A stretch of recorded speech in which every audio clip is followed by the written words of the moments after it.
Atom ബോംബിനെ കുറിച്ച് BJP കേട്ടിട്ടുണ്ടോ? ഇനി അതിലും വലുതായ ഹൈഡ്രജൻ ബോംബാണ് വരാൻ പോകുന്നത്. രാജ്യത്തെ ജനങ്ങൾ സത്യം തിരിച്ചറിഞ്ഞു കഴിഞ്ഞു. മോദി സർക്കാരിന്റെ മുഖംമൂടി അഴിഞ്ഞു വീഴാൻ ഇനി അധിക സമയം ബാക്കിയില്ല. ജനാധിപത്യത്തിന്റെ അടിസ്ഥാനം ജനങ്ങളുടെ വോട്ടവകാശമാണെന്ന് ഉറപ്പിച്ചുകൊണ്ട് രാഹുൽ ഗാന്ധിയുടെ വോട്ടധികാര യാത്ര വിജയകരമായി സമാപിച്ചു.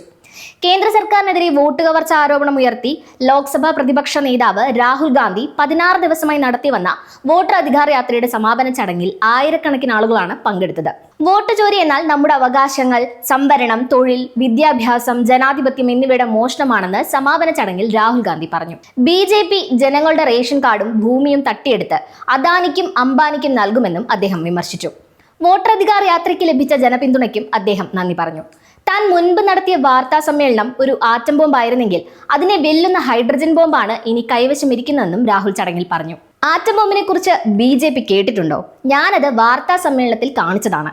ഇപ്പോൾ അതിലും വലുതായ ഒന്നുണ്ട്, ഹൈഡ്രജൻ ബോംബ്. നിങ്ങൾ എല്ലാവരും അതിനുവേണ്ടി കാത്തിരിക്കണം.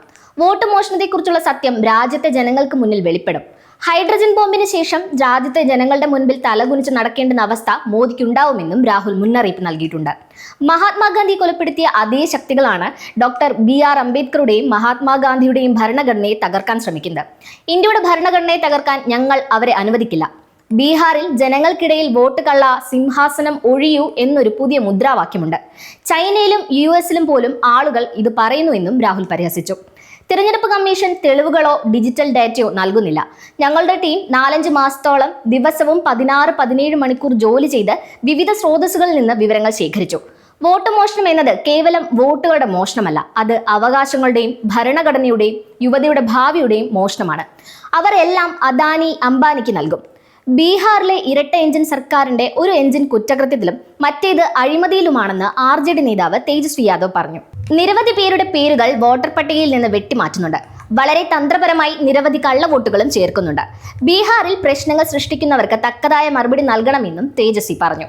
വോട്ട് മോഷണത്തിലൂടെ ബീഹാറിൽ വിജയിക്കാനാണ് പ്രധാനമന്ത്രി നരേന്ദ്രമോദി ശ്രമിക്കുന്നതെന്ന് കോൺഗ്രസ് ദേശീയ അധ്യക്ഷൻ മല്ലികാർജ്ജുൻ ഖാർഗെയും വിമർശിച്ചു.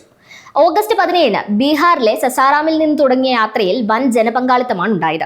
ബീഹാറിലെ 20 ജില്ലകളിലൂടെ 1300-ലധികം കിലോമീറ്റർ സഞ്ചരിച്ചാണ് യാത്ര പട്നയിലെത്തിയത്.